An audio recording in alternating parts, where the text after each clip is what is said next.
Hi guys, good morning! For today's video, samahan nyo akong gumawa ng lumpiang gulay. Ayan, ginasan natin mga gulay.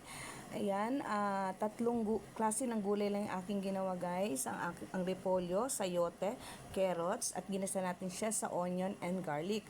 At naglagay tayo ng konting pampalasa. Ayan, okay na. Halos luto na yung ating gulay.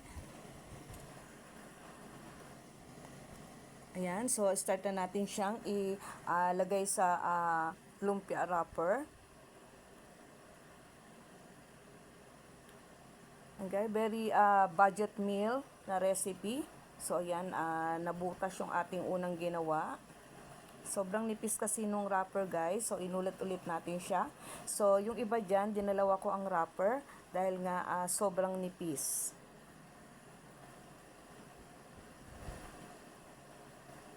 So ayan, okay na siya.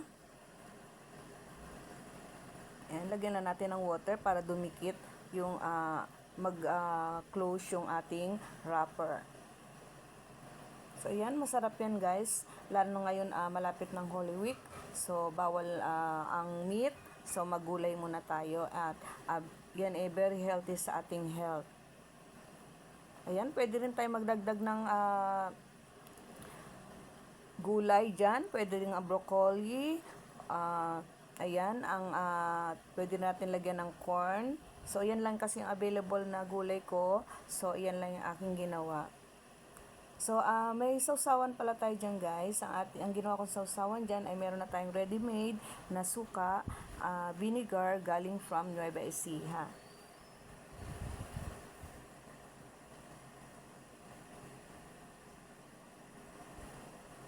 So, ayan, i-wrap lang natin. Then, pwede natin siyang ilagay sa freezer. So, anytime na gusto nating kumain, ayan, i-fried lang natin. So, pwede rin nating steam.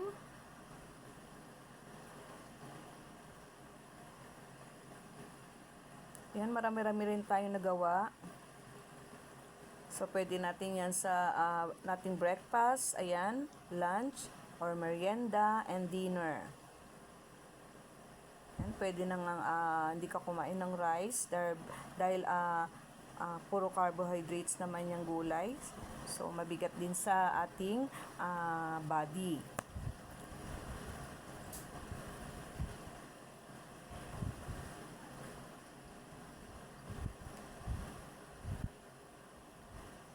Ayan, yung iba dinodoble ko dahil nga manipis yung ating nabiling lumpia wrapper.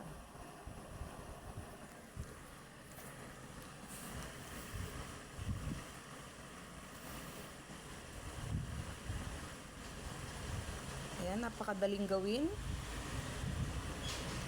At very budget meal na recipe.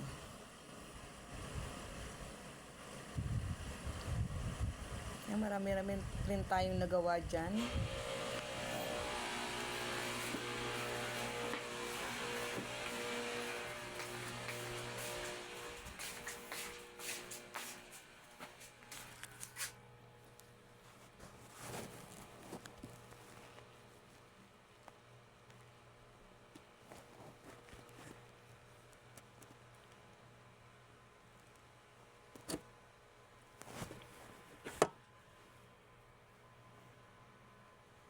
Ayan ba, napakamasustansya nito guys. Pwede natin itong ipakain sa ating mga kids.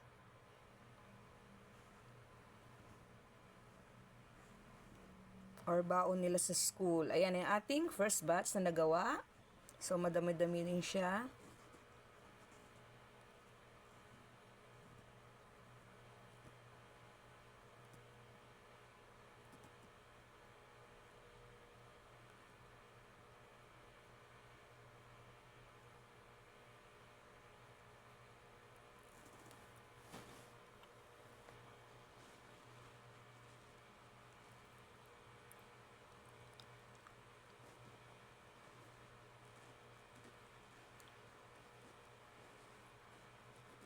Yan.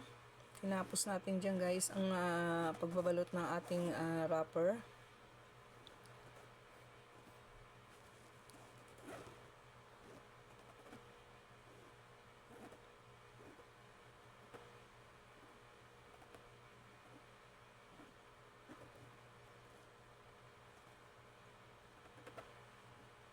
medyo nawala na tayo sa cam.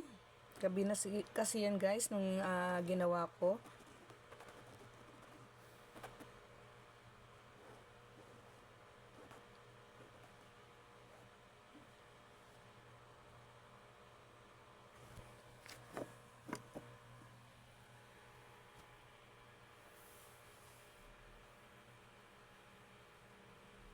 So, ayan na yung ating finished product. So, nakadalawang tray tayo dyan, guys. Ayan. Ayan, free-fried na natin siya sa oil. Ayan, ang ating masarap na lumpiang gulay. Ayan, that's all for today's video, guys. Thank you for watching. Please like, comment, and share kung nagustuhan nyo yung aking video for today. Ayan, very crunchy.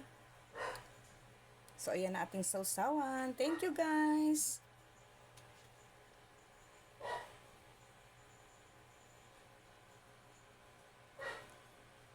Ayan, pinakita ko dyan kung gaano ka-crunchy ang ating lumpiang gulay.